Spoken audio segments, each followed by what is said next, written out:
모두 다 수고하셨는데 특별하게 이렇게 또 약간 좀 차등한 것을 여러분 양해하시기 바랍니다. 자, 우리 가을이 됐습니다. 여러분 보시면은 참 아름답죠, 그죠? 참 이 가을이 벌써 성큼 다가왔습니다. 이거는 왜 해놨지? 이거 가을에 했습니다. 참 나팔꽃이 참 아름다운 계절입니다. 가을 바람이 시원한 행복한 안식일입니다. 자, 우리 오늘은 성전을 정결케 하시는 예수님이라는 제목으로 여러분에게 말씀을 증거할까 합니다. 보통 성전을 정결케 하시는 예수님인데, 성전, 우리가 그 가나의 혼인잔치는 예수님의 공생의 첫 시작이라고 그러는데, 실질적으로 첫 번째 공생에는 성전을 정결케 하는 예식이 첫 번째 예수님의 공생의 시작입니다.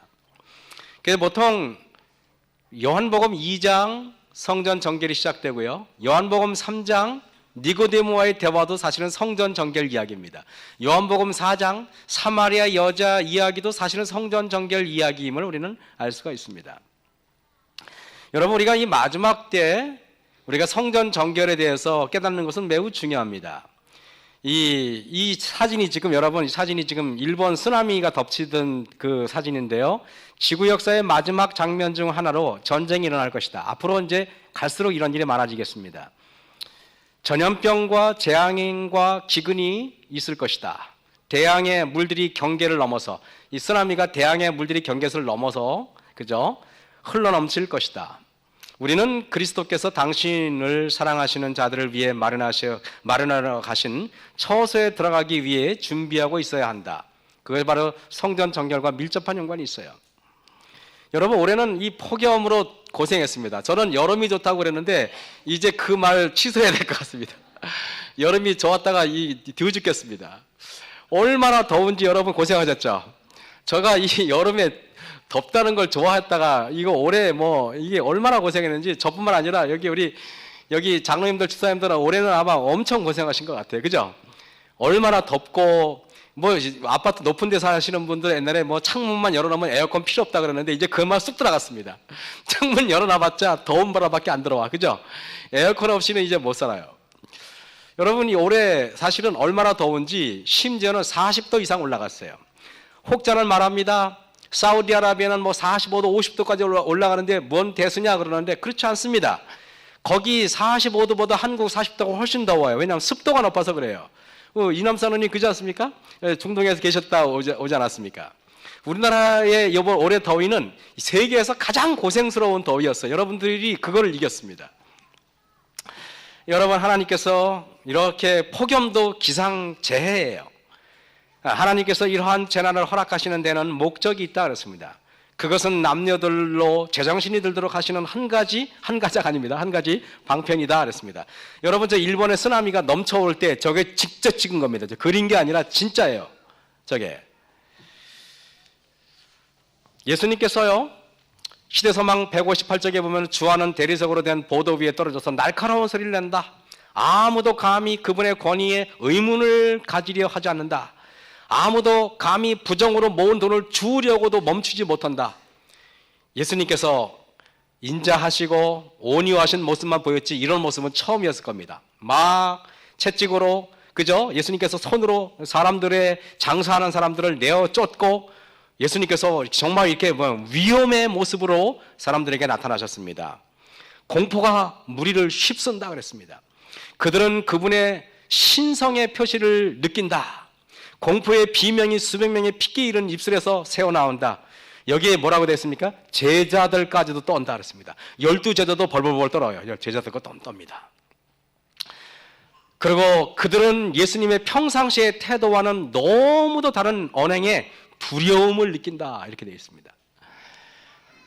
여러분, 그리스도께서 이렇게 막 도망가는 사람들을 이게 보는데, 언뜻 예수님의 모습을 봤더니 두려워하고 무서운 얼굴이 아니라 눈물이 글썽글썽하고 차분한 모습으로 사람들을 바라보고 있었습니다. 참된 예배가 무엇인지를 알지 못하는 그들의 무지를 불쌍히 여기셨다 그랬습니다. 지난번에 안식일 날 우리가 예배 볼 때 휴대폰 꺼놓는 거, 휴대폰 온다고 그거 들고 여러분 전화하고 나가는 건 부끄러운 일이에요. 그런 일을 우리는 하지 말아야 됩니다. 하나님이 모욕을 받으시는 행동을 하셔서는 안 되는 것입니다. 성전에서 여러분 어떻게 우리가 핸드폰을 받고 썩은거리고 그런 행동을 할 수가 없는 것입니다. 근데 성전 정결하는 모습을 이렇게 할 때, 예수님께서 성전 정결할 때 그냥 채찍으로 몰아내고 사람들은 두려워했지만은요, 그때 한쪽 구석에서 그 장면을 유심히 보던 사람이 있었는데 그 사람이 누구냐 하면 니고데모였습니다. 니고데모의 마음속에도 교회가 이래서는 안 되는데, 핸드폰 소리가 여기저기서 나고 소란스럽고 떠들고 예배 시간에 서근거리는 이거를 개혁을 해야 되는데, 내가 말을 했다가는 교인들이 반항할까 봐 말도 못하고 그러고 있었는데, 이름도 없는 한 젊은이가 나사렛에서 올라와 가지고 사람들을 내어 쫓는 것입니다. 여러분, 그랬을 때 니고데모가 그걸 유심히 보면서 참 감동을 받은 것입니다. 그래가지고 니고데모가 밤중에 예수님을 찾아왔어요. 예수님을 찾아왔는데, 그래가지고 예수님과 이야기를 하면서 이제 드디어 이 성전 정결이 여러분 성전 정결이 이 개인적인 성전 정결에 대한 이야기가 니고데모 이야기, 사마리아의 이야기가 나와요. 제가 여러분 정결케 하는 것, 교회를 깨끗이 하는 것이 왜 중요한지를 설명하겠습니다. 깨진 유리창의 법칙이라고 있어요. 사람들이 깨진 유리창의 법칙이 있는데, 여러분 우리가 이렇게 차가 어느 구석에 이렇게 방치되어 있어요. 그냥 막 유리창도 깨졌어요. 그러면 사람들은 자기도 모르게 거기에 뭡니까? 아무거나 행동하게 돼야 안 돼요. 행동하게 된다는 것입니다. 제가 하버드 대학교 교수였던 제임스 윌슨과 조지 켈링이라는 박사가 1982년에 만든 그 개념인데, 내가 깨끗한 곳에 가면 사람들이 쓰레기를 함부로 버리지 않고, 그렇지 않습니까? 그런데 더러운 곳에 가면 나도 모르게 내 행동이 함부로 되는 것입니다. 제가 놀라운 것은요, 이렇게 강남이나 원주나 이렇게 신도시에 가면 깨끗하지 않습니까? 사람들이 쓰레기를 함부로 안 버리는데, 마석에 오니까 사람들이 쓰레기를 함부로 버리더라고요. 근데 이 교회 앞에 쓰레기를 옛날에 함부로 막 버렸는데, 우리 교회가 화단을 깨끗하게 조성하니까 옛날보다 쓰레기 버리는 사람이 훨씬 줄어들었어요. 제가 뭘 깨닫냐면요, 사람들이 이렇게 식당에 가서 화장실을 우연히 갑니다. 화장실이 지저분하면은 사람들 생각에, 이 식당은 밥 먹어보나 마나 이거 별 볼 일 없겠구나, 이런 생각이 든다는 것입니다. 교회의 첫 인상이, 여러분 교회 딱 왔는데 교회가 깔끔하게 정리되어 있는 교회는 사람들이 와도 이 교회를 함부로 행동하지 않아요. 근데 교회가 지저분하면 사람들이 모르게 함부로 행동한다는 것입니다. 한번 여러분 우리 동영상을 통해서 한번 우리가 1980년대 뉴욕 지하철은 말 그대로 무법천지였습니다. 열차는 바닥에서 천장까지 낙서로 뒤덮여 있었고, 지하철에서 강력보험죄가 1년에 15,000건씩이나 발생했으며 하루에 무려 25만 명이 무임승차를 했죠. 그런데 1988년부터 지하철 강력보험죄가 갑자기 75%나 줄어듭니다. 어떻게 이런 변화가 가능했던 것일까요?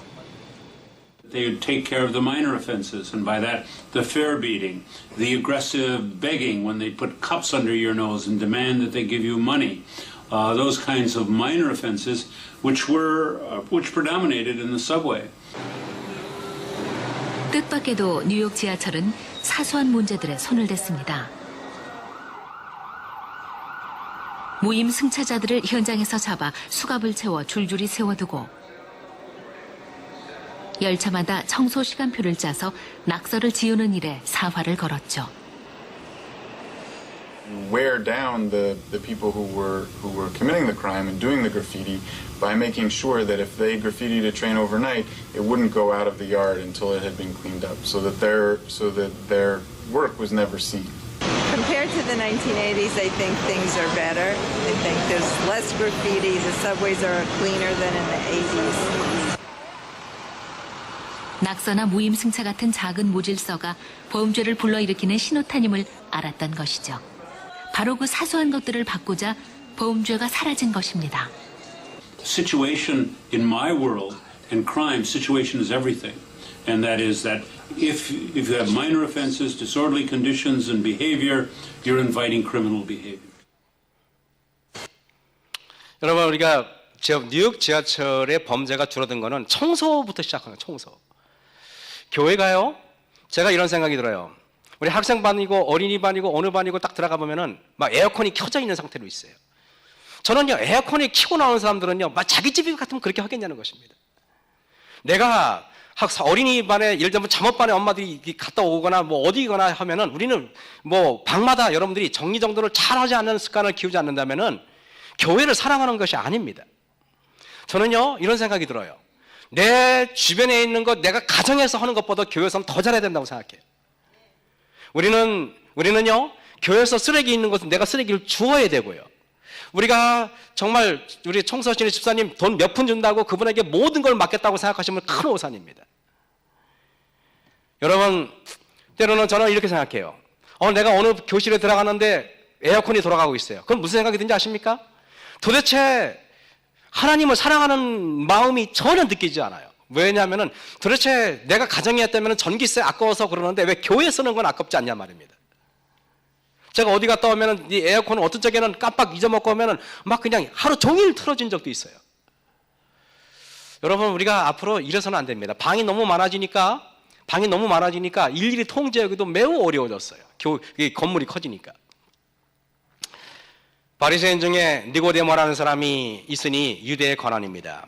그가 밤에 예수께 와서 낮에 교회를 정결케 하는 예수님의 모습을 보면서 그가 감동을 받아가지고 내가 우리 주님을 만나 뵈야겠다 생각합니다. 라삐여, 우리가 당신은 하나님께로서 오신 선생인 줄 아나이다 그랬습니다. 니고데모는 아직까지 예수님이 하나님의 아들이라고 생각조차 못합니다. 그분은 그저 라삐인 줄 알고 있는 것입니다. 그래서 뭐라고 말하셨습니까? 당신이 만약에 하나님께서 선생인 줄 아나이다, 하나님이 함께 하시지 아니하시면은 당신이 행하시는 이 표적이 뭐냐면 낮에 여러분 장사하는 사람들을 몰아내고 그리고 양을 팔거나 염소를 파는 사람들을 몰아내는 그런 엄청난 개혁을 하는 일을 아마 아무도 못했을 것입니다. 이렇게 말했습니다. 그때 예수님이 이렇게 말씀하세요. 예수께서 대답하여 가라사대 진실로 진실로 내게 이르노니 사람이 거듭나지 아니하면 하나님의 나라를 볼 수 없느니라. 위의 말씀은 뭔 뜻이냐 아십니까? 니고데모야, 내가 성전을 정결하는 것을 보고 네가 감동을 받았냐? 성전을 정결하는 것을 보고 네가 감동을 받게 하시 아니라 네 마음의 성전을 정결하는 것으로 더 노력을 해야 된다, 이 말씀입니다. 우리는 위 말씀에 우리는 때로는 우리가 교회를 정결케 하는, 내가 교회를 깨끗이 하는 마음은 내 마음을 깨끗이 하는 첫걸음이라고 저는 생각을 해요. 내가 교회 쓰레기를 함부로 버리고, 내가 과자 껍데기를 함부로 버리고, 내가 음식물 쓰레기를 함부로 버리고 나오면서 어떻게 내 마음을 정리할 수가 있겠습니까? 여러분, 하나님의 교회는 단정하고 깨끗하고 그리고 깨끗한 마음으로 와야 되는 거 아니겠습니까? 요한복음 1장에 여러분 빛이요 생명이신 예수 그리스도, 하나님의 아들 예수 그리스도가 나와요. 요한복음 2장은 성전 정결이 나오고 요한복음 3장은 니고데모의 대화인데 이것도 성전 정결에 대한 이야기예요. 요한복음 4장 사마리아의 여자가 나오는데 이것도 성전 정결에 대한 이야기입니다. 개인적인 성전 정결, 마음의 성전 정결을 말씀하시고 있더라 이겁니다. 요한복음 2장 24절에 이렇게 나와 있어요. 예수는 그 몸을 저희에게 의탁치 아니하셨으니 이는 친히 모든 사람을 아심이요 그랬습니다. 여러분, 하나님은 저와 여러분의 모든 사람의 속마음까지도 아신다는 말입니까? 알고 있어요. 저도 알고 여러분도 알고, 여러분이 무슨 생각을 하시는지, 여러분이 무슨 아픔이 있는지, 무슨 슬픔이 있는지, 무슨 절망이 있는지, 여러분이 무슨 한탄이 있는지 주님께서는 여러분을 절대 외면하지 않으십니다. 또 친히 사람의 속에 있는 것을 아심으로, 여러분, 제가 여러분을 얼마나 알까요? 제가 여러분을 잘 모릅니다. 알아서 알 필요도 없고 알아서도 안 됩니다. 여러분도 저를 모릅니다. 알 필요도 없고 알아서도 안 됩니다. 하지만은 우리 주님께서는 여러분의 마음속 깊숙이 있는 생각들을 다 아셔요. 그래서 예수님이 니고데모에게 말한 것입니다. 네가 물과 성령으로 거듭나야겠다는 말을 기여기지 마라 하는 말이 무슨 말씀이냐면, 나는 너를 잘 안다. 너는 더 정결케 돼야 됨을 너는 깨달아야 할지니라, 이 말씀인 것입니다. 니고데모가 예수님이 그렇게 말씀하시니까 서운한 겁니다. 왜냐하면 니고데모는 교회에서 존경받는 장로였고 어디 나가면 사람들로부터 다 칭송받는 사람이었어요. 사람들이 니고데모가 지나가면 뭐라고 얘기하는지 아십니까? 그래, 적어도 니고데모처럼 살아야 돼, 이렇게 말했습니다. 그런데 그 니고데모가 여러분 이렇게 예수님으로부터 그런 평가를 받고 넌 아직 멀었다는 평가를 받으니까 얼마나 자존심이 상했겠습니까? 그 니고데모가 말하기를, 니고데모가 그러되 사람이 늙으면 어떻게 날 수 있삼나이까? 모태에 들어갔다가 다시 또 들어갔다 나옵니까? 이렇게 예수님께 따지는 것입니다. 예수께서 대답하여 그랬을 때 진실로 진실로 내게 이르노니 물과 성령으로 나지 아니하면은 하나님 나라에 들어갈 수 없느니라 그랬습니다. 물과 성령으로 난다는 이 기이한 뜻을 우리는 이제 알아야 됩니다. 여러분, 스가랴 12장 10절에서 13장 1절의 중요한 부분만 제가 기록해 놨어요. 내가 다윗의 집과 예루살렘 거민에게 은총과 간구하는 심령을 부어주리니 그랬습니다. 우리가 은총과 간구하는 심령이 우리 마음에 있어야 돼요. 그래서 하나님의 말씀도 간구해야 되고 내가 하나님의 은혜도 간구해야 됩니다. 간구하는 심령이 없기 때문에 하나님의 은혜를 간구하지가 않는 것입니다. 그들이 그 찌른 바 그를 바라보고 내가 하나님의 은총과 간구하는 심령을 하나님께로 받으면 나도 모르게 예수님이 나를 위해서 십자가에 달려 돌아가신 그 사건을 나도 모르게 기억하고 나도 모르게 알고 싶어진다는 것입니다. 그들이 그 찌른 바 그를 바라보고 그를 위하여 애통하기를, 독자를 위하여 애통하듯 하며 그를 위하여 통곡하기를 장자를 위하여 통곡하듯 하리로다 그랬습니다. 그날이 언제입니까? 예수님이 십자가에 달려 돌아가시는 그날에 예루살렘에 큰 애통이 있으리니 무기또골짜기 하다드림몬에 있던 애통과 같은 것이라. 무기또골짜기 하다드림몬에 무슨 일이 있었는가? 이스라엘 백성들이 그렇게 사랑하던 요시야 왕이 애굽 왕과 싸우다가 거기서 젊은 나이에 죽었던 것입니다. 온 이스라엘이 대성통곡하면서 이제 30살 간 넘은 그 젊은 왕이 죽자 온 예루살렘이 애통했는데 예수님이 십자가에 달려 돌아가시기 위해서 십자가를 지고 올라가실 때 온 예루살렘의 사람들이 울부짖고 애통하지 않았습니까, 여러분? 그날에 바로 예수님께서 그렇게 큰 슬픔 속에서 돌아가실 때 죄와 더러움을 씻는 샘이 다윗의 족속과 예루살렘 거민을 위하여 열리리라 그랬습니다. 여러분, 우리는 죄와 더러움을 씻는 샘, 그 샘에만 가야지 우리는 다른 곳에 가서는 우리의 죄가 씻겨지지가 않는다는 것입니다. 여러분, 제가 우리 어떤 여집사가 남원주께 전화가 왔어요. 목사님, 단순하게 살기로 했다는 책 읽어보셨어요? 아니, 그 책 한번 읽어보세요 했더니 왜 했더니 이 책 너무도 중요하고 자기가 감동 있게 봤다는 것입니다. 그 책 제목이 나는 단순하게 살기로 했다. 여러분, 단순하게 살면 참 좋잖아요, 그죠? 너무 쌓아두려고 하지 마시고 있는 거 다 버리세요. 다 이웃 사람들. 여러분, 물건을 줄이자 삶의 모든 것이 달라졌다 그랬습니다. 이 마지막 시대는 여러분, 우리가 예언의 시대도 보면 물건을 줄이라 그랬어요. 우리가 될 수 있으면 줄이라. 여기에 보면 그 책의 여러 가지 내용 보면 인생이 가벼워지는 비움의 기술 11가지. 버리는 것도 기술이 필요하다는 것입니다. 여러 개 있는 물건은 반드시 버려라 그랬습니다. 여러 개 있는 물건. 물건이 여러 개, 그렇다고 또 수건이 또 여러 장에 또 다 버리고 한 장만 당겨 내겨놓으시고 또 그렇게 사시 마시고요. 또 수량을 죽이고 마지막 한 개만 남겨두지 않았습니다. 단순하게 살기로 했다. 또 여기 보니까 부자가 되는 정의의 심 그랬어요. 도대체 이 말씀을 보면서 제가 호기심이 생겼어요. 그래가지고 이걸 보니까요. 최근 일본에 청소의 바람이 불고 있습니다. 그 바람을 일으킨 주역은 청소력, 다시 말해 청소의 힘입니다. 누구라도 간단히 인생 대역전. 이 책은 당신이 갖고 있는 훌륭함을 끌어내 행복하게 되는 방법을 알려주는 책입니다.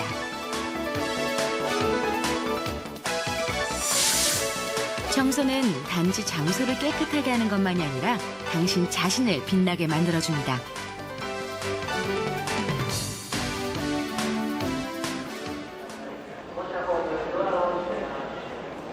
청소 하나로 인생을 바꾼 남자, 청소력의 저자 마스다 씨입니다.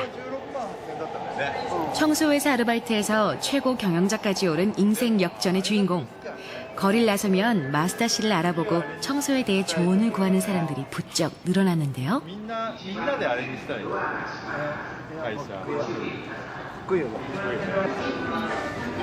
청소 전도사가 된 마스다 씨.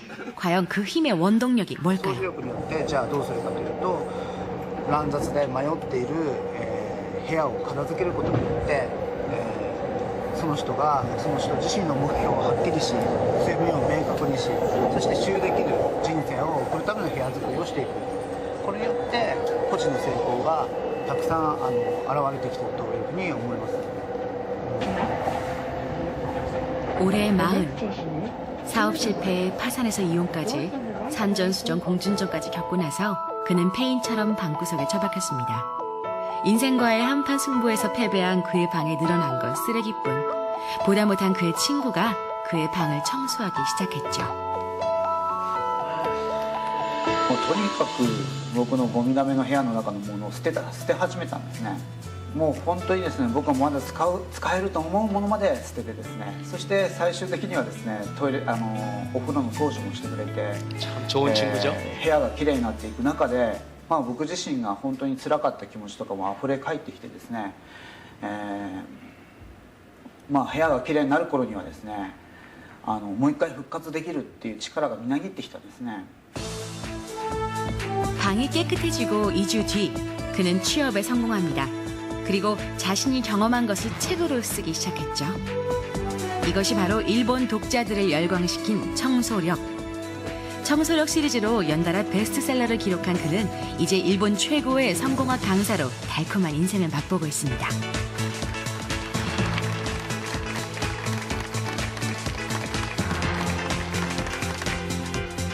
세상에서 제일 쉬운 방법으로 성공했다는 마스다 씨. 버리고 닦고 정리하기. 마스다 씨는 그것을 행동에 옮겼을 뿐입니다.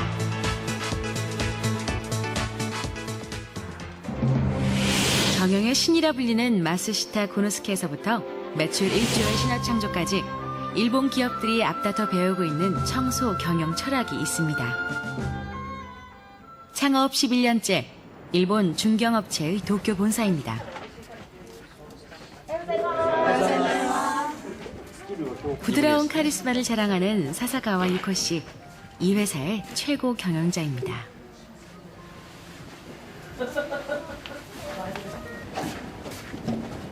출근하자마자 화장실로 직행하는 사장님.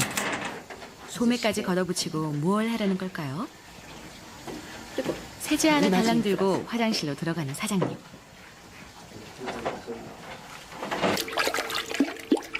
순식간에 변기 속으로 쏙 들어가 버린 손. 전용 화장실도 아니고 전 사원이 사용하는 공동 화장실인데 말이죠. 思わないです。男性トイレだとね、よくうんちがついてたりするんですけど、うちの社員のうんちだしと、可愛く見えたりしてですね、お掃除してますね。だって自然の生理物ですからね、そのあまり汚いと思わずに綺麗に。 아무리 사원들이 사랑스러워도 그렇죠. 이렇게 유난한 청소를 할 필요가 있는 걸까요? やっぱりなんて言うんでしょう、謙虚さとか素直な気持ちとか感謝の気持ちがどんどんプラスになると思います。 3년 전부터 매일 아침 화장실 맨손 청소를 하고 있는 사사가와 사장님. 회사 매출액이 정체돼 있던 시기에 기도하는 마음으로 시작했습니다. 그래서일까 누가 시키지 않아도 청소로 아침을 시작하는 직원들. 청소 때문에 회사가 발전한다고 믿는 것은 직원들도 마찬가지. 조회나 회의가 아닌 청소로 아침을 맞이하고부터 직원들의 이직도 줄어들었답니다.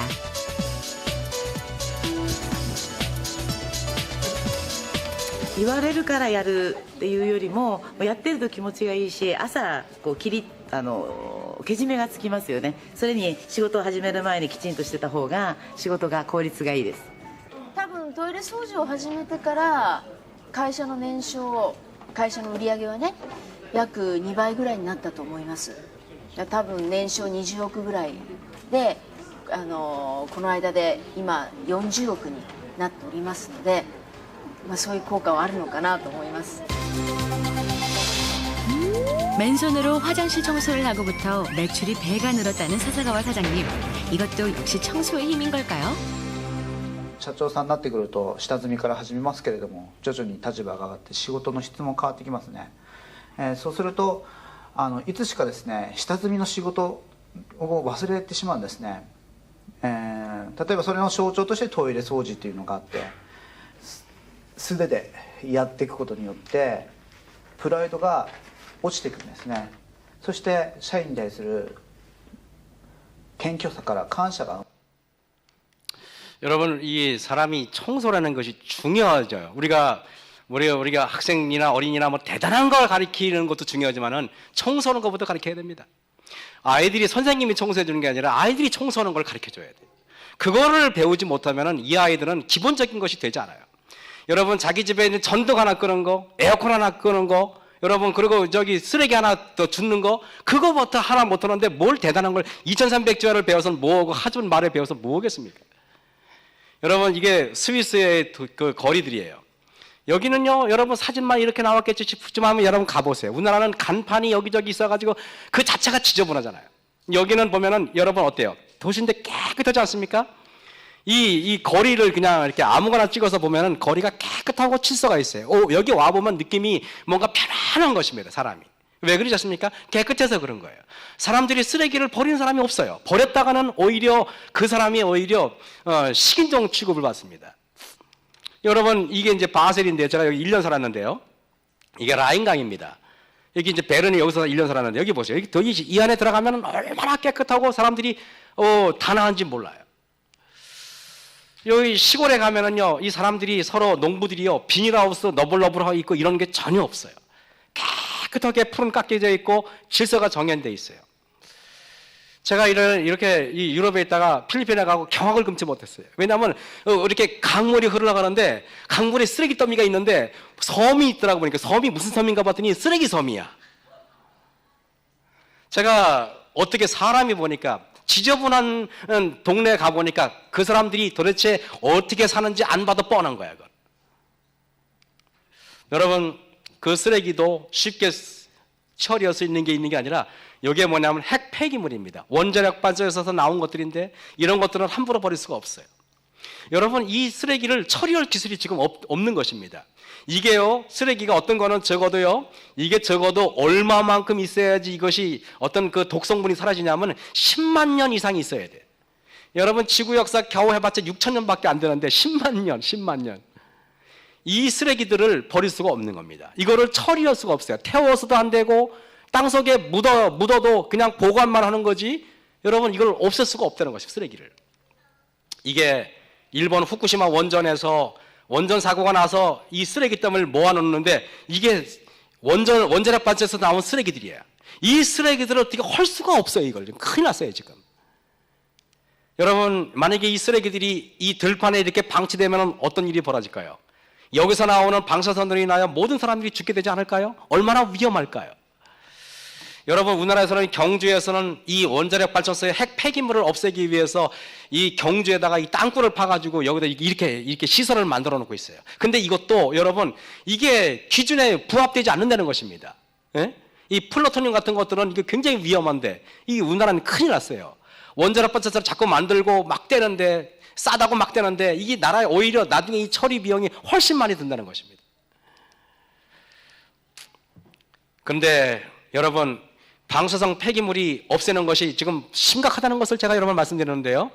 예레미야 17장 9절에 만물보다 거짓되고 심히 부패하는 것은 마음이라 그랬습니다. 놀랍게 여러분, 우리가 원자력 발전소에서 나오는 핵 폐기물보다 더 심각한 것은 바로 여러분 마음속에 있는, 저와 여러분의 마음속에 있는 죄가 더 처리하기 곤란하다는 것입니다. 아시겠습니까, 여러분? 이걸 어떻게 땅속에 묻어서도 안 되고 이걸 어떻게 태워서도 안 되고 여러분과 저의 죄를 해결할 수 있는 방법이 지구상에 우주에 없다는 것입니다. 이게 얼마나 지독한지, 이게 얼마나 이게 아주 세밀한지 없앨 수가 없다는 것입니다. 원자력 발전소에서 나오는 핵 폐기물보다 1000배, 10,000배 없애기가 불가능하다는 것입니다. 만약에 이것이 가능했다면 하나님의 아들 창조주 하나님이 이 땅에 오셔서 십자가에 달려 돌아가실 필요가 없었겠죠. 여러분, 예레미야 2장 22절에 말하기를 주 여호와 내가 말하노라 내가 잿물로 스스로 씻으며 수다한 비누를 쓸지라도 내 죄악이 오히려 내 앞에 그대로 있고 그랬습니다. 우리가 어떤 걸로 씻을 수가 없어요. 그래서 여기에 보니까 이 세제로 씻을 수 있겠습니까? 어떤 걸로 할 수가 없어요. 예레미야 13장 23절에 구스인이 그 피부를 표범이 그 반점을 변할 수 있겠느냐? 흑인이 비누칠을 아무리 한들 그게 검은 게 그래 여러분 하얘집니까? 이 죄는 이거보다 더 무섭다는 것입니다. 영원히 없앨 수 없고 영원히 처리 곤란한 죄를 처리하기 위해서 예수님께서 십자가에 달려 돌아가셨는데 그날에 죄와 더러움을 씻는 셈이 여러분 열리겠다 우리에게 얘기했는데 이 이야기에 여러분 감사하시는 저와 여러분 되시길 간절히 바랍니다. 여러분 그래서 그날에 죄와 더러움을 씻는 셈, 그래서 그 셈과 제가 예수님의 십자가를 같이 보여드린 이유는 바로 그 보혈의 공로가 죄를 처리하는 유일한 방법. 그래서 예수께서 가라사대 때 내가 곧 길이요 진리요 생명이니 나로 말미암지 않고는 아버지께로 올 자가 없느니라 말씀하신 우리 하나님께 감사하시는 저와 여러분 되시길 간절히 바랍니다. 장로 중에 하나가 응답하여 내게 이르되 이 흰 옷 입은 자들이 누구며 또 어디서 왔느냐 그랬습니다.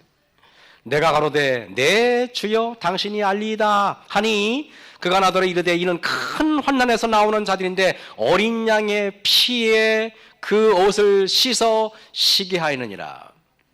죄를 없앨 수 있는 유일한 방법은 어린 양의 피에 저와 여러분의 죄를 담그면 저절로 없어지는 이치를 깨닫는 저와 여러분 되시길 간절히 바랍니다. 사마리아 여인이 여러분 예수께서 예수님을 찾아왔습니다. 예수께서 대답하여 가라사대 물을 먹는 자마다 다시 목마르려니와 내가 주는 물을 먹는 자는 영원히 목마르지 아니하리니 이 물은 여기 떠는 이 물과 다른 물을 말하는 것입니다. 예수님의 보혈의 피를 말하는 것입니다. 나의 주는 물은 그 속에서 영생하도록 솟아나는 샘물이 되리라 그랬습니다. 여자가 이 얘기를 듣고 처음 본 예수님한테 농지거리를 시작합니다. 여자가 뭐라고 말하냐면은 예수님 그래요? 아, 그물이 그렇게 대단해요? 그러면 나한테 그물 줘가지고 다시는 물 길러 오지 않게 해주세요. 이렇게 얘기한 것입니다.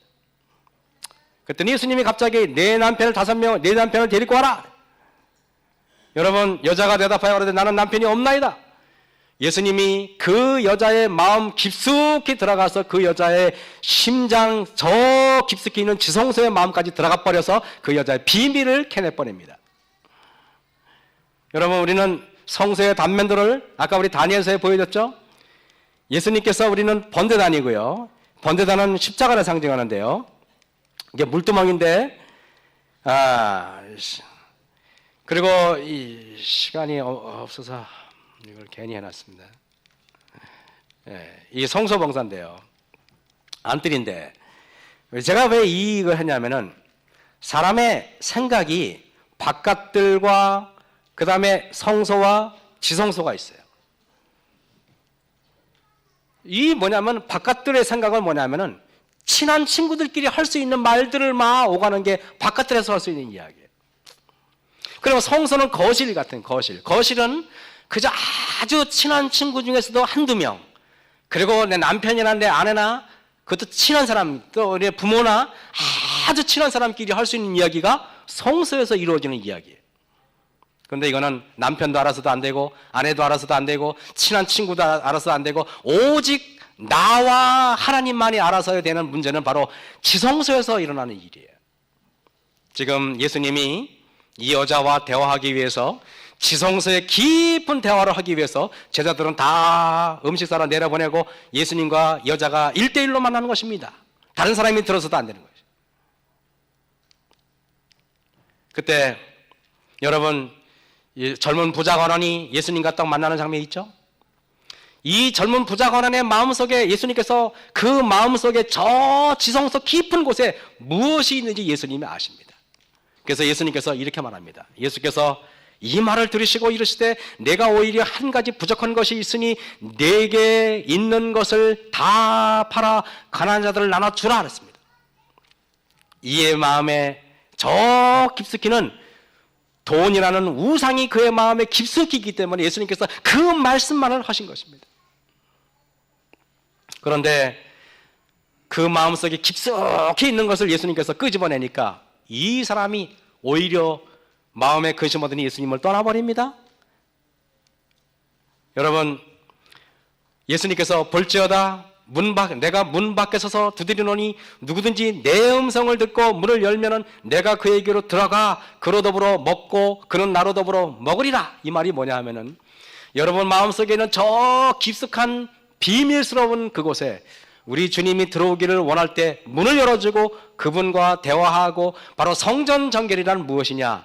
예수님을 내 마음에 드리는 것이 바로 성전 정결이라는 것입니다.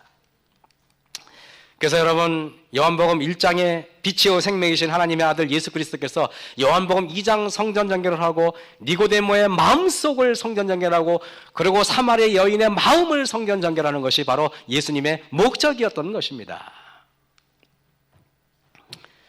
하박국 선지자가 이런 말을 해요. 여호와여 내가 부르짖어도 주께서 듣지 아니하시니 어느 때까지리까? 하박국 선지자는 불평불만이 많았던 사람이에요. 그랬더니 여러분 이렇게 늘 불평이 많아요. 근데 하박국 선지자가 이렇게 배웠습니다. 비록 무화과 나무가 무성치 못하며 포도나무에 열매가 없으며 감람나무에 소출이 없으며 식물이 없으며 우리의 양이 없으며 외양간에 소가 없을지라도 나는 여호와를 인하여 즐거워하며 나의 구원의 하나님을 인하여 기뻐하리로다 그랬습니다. 주 여호와는 나의 힘이시라. 여러분 하박국 선지자가 이렇게 된 이유는 하나님이 내 안에 들어오면 세상의 모든 것이 다 필요 없다는 것입니다.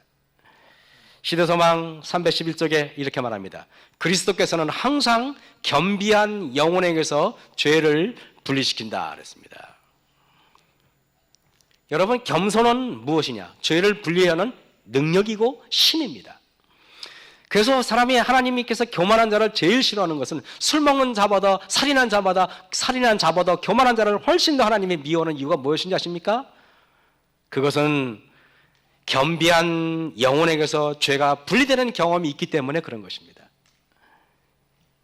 그리스도께서는 마귀 역사를 멸하시기 위하여 오셨으며 모든 회개하는 영혼들에게 성령을 주셔서 그로 죄를 범하지 않도록 보전할 만반의 대비책을 세우셨다. 아무쪼록 예수님께서 우리 안에 들어와서 우리의 성소를 정결케 하는 능력이 저와 여러분에게 일어나길 바라면서 말씀을 마치겠습니다. 우리 가을